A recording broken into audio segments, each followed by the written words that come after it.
Hi everyone, it's Jody with Glow with K Beauty. Ever wonder how Hollywood celebrities always seem to have that flawless, glowing skin, whether on the red carpet or in everyday life?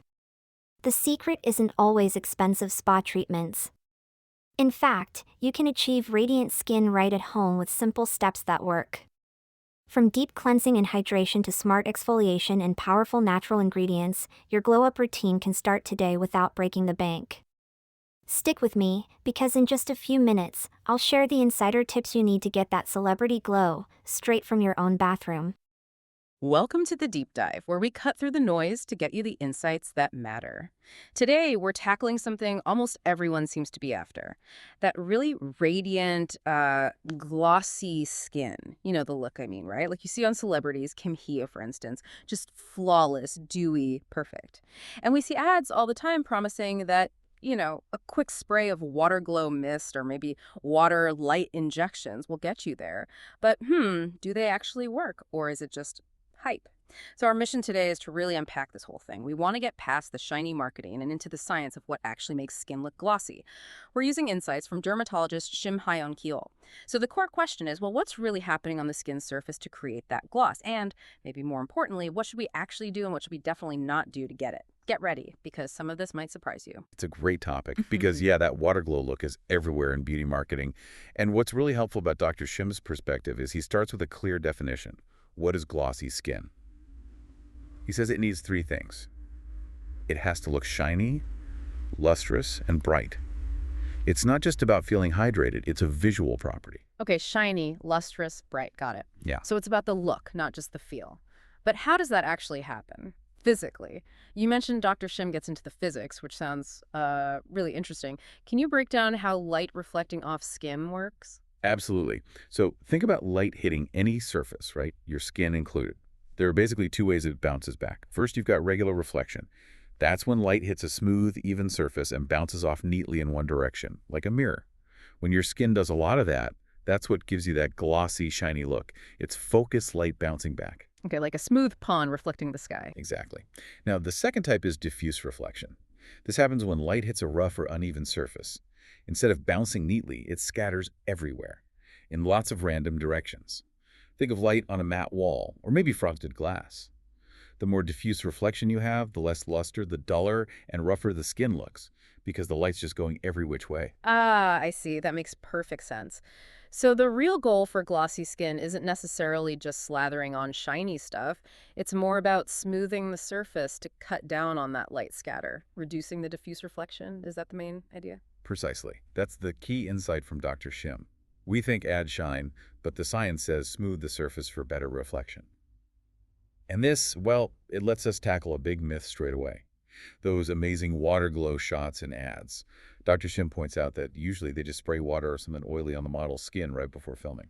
Wait, really? So that perfect sheen we see, it's often just like stage makeup, a temporary spray for the camera. It's not the actual result of the product itself working over time. Whoa. Whoa. Yeah, it's a bit like finding out movie magic isn't real, isn't it? It really shows the gap between the marketing image and, genuine skin health. What we want is skin that's naturally glossy, not just for a few seconds under bright lights. And that shifts our focus from quick fixes to understanding what really makes skin healthy and reflective. Okay, that distinction is huge.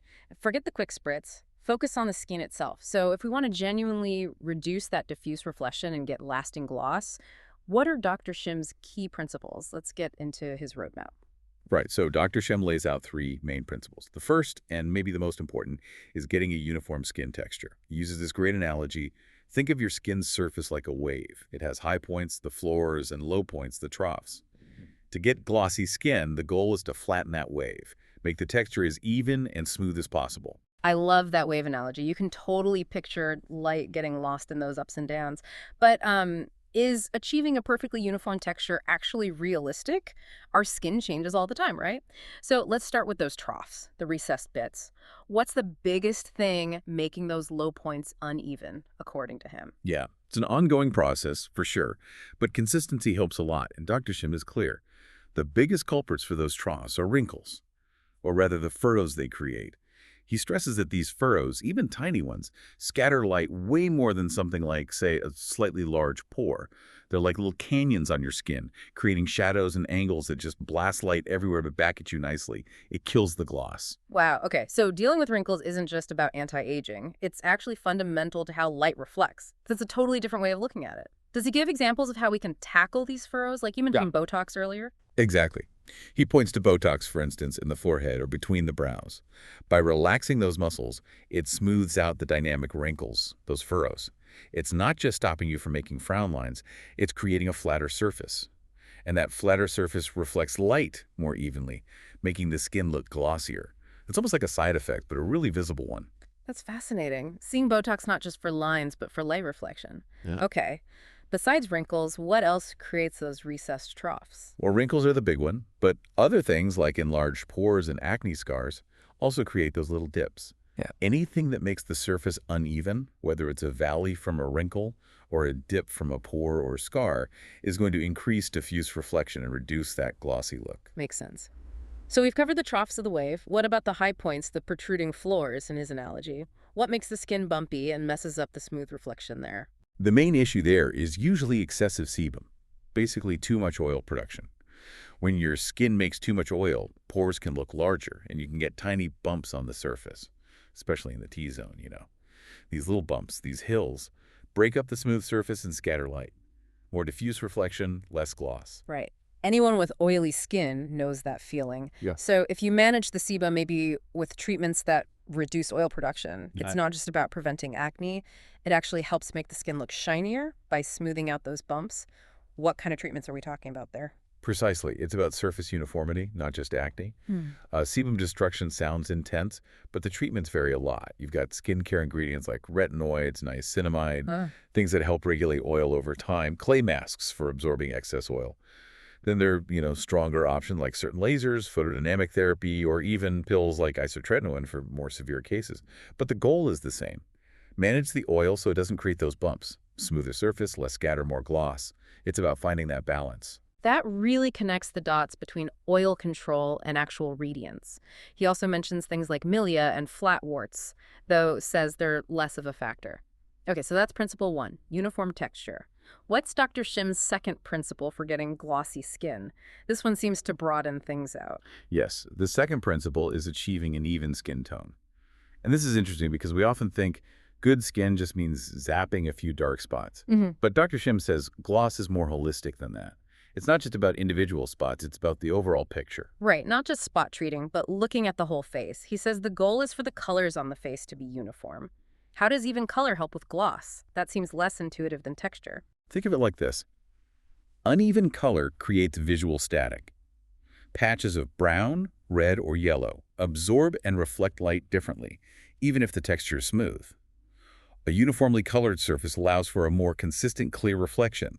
But if you have blotchiness, brown sunspots, redness from irritation, maybe a yellowish tinge, it creates visual noise. This makes the skin look less clear, less bright, and less glossy, even if it's perfectly smooth. The perceived color reflection isn't uniform. Okay, I get it now. Like trying to see a reflection on a surface with different colored smudges all over it, it just wouldn't look as clean. So what are the main things affecting skin tone that he mentions, and what's the takeaway? He breaks it down into 3 main color influences. Brownish tones from melanin, things sunspots, melasma. Reddish tones from things like rosacea, broken capillaries, inflammation. And sometimes yellowish tones, which could be diet-related or just natural undertones. The key takeaway is figure out why you have those uneven brown, red, or yellow areas and address the root cause as much as you can. It's not about perfection, but about creating more overall color harmony across the face. That harmony lets the light reflect more beautifully. A really comprehensive view of skin tone. Okay, and the third principle brings us back to something familiar, but connects it directly to gloss, increasing skin elasticity. How does that fit in? It ties everything together, really, especially linking back to that first principle about texture. Because simply put, when skin loses elasticity, you get more fine wrinkles. Dr. Shim uses another good analogy. Imagine a sandbag losing its sand. The fabric just sort of crumples and folds. That's like our skin when elasticity decreases. Fine lines start to appear everywhere. And more fine lines mean more furrows, which means more diffuse reflection, less gloss. It all connects back.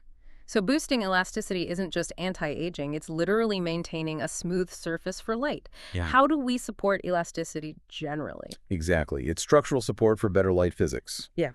Common ways include good hydration, using ingredients known to boost collagen and elastin like retinoids, peptides, and this is crucial, consistent sun protection. UV rays are a major enemy of elasticity. By keeping skin elastic, you're helping it resist that crumpling, keeping the surface smoother for longer. More regular reflection, more gloss.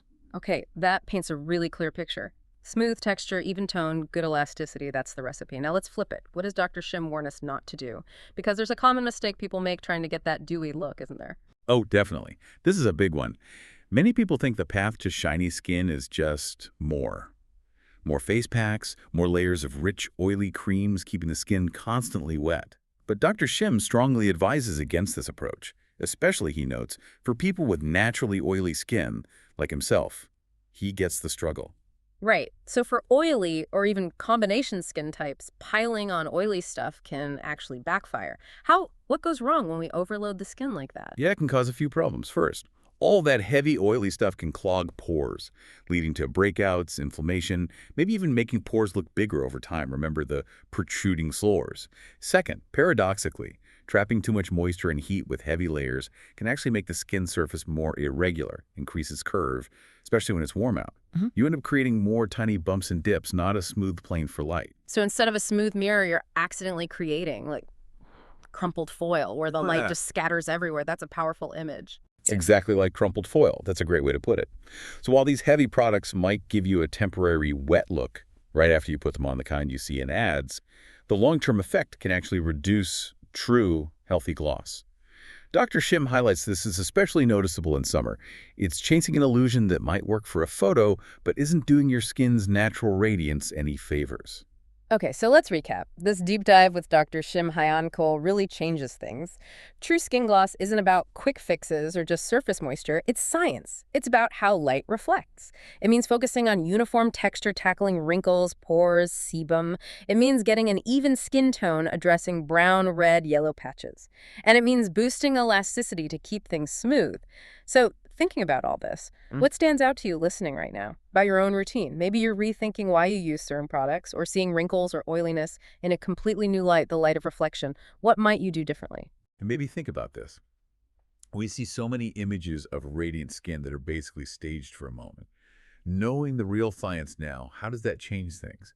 Does it empower you to make choices based on long-term skin health, aiming for genuine sustainable gloss, rather than chasing those fleeting illusions created for a camera? Kind of makes you appreciate the skin's own intelligence, doesn't it?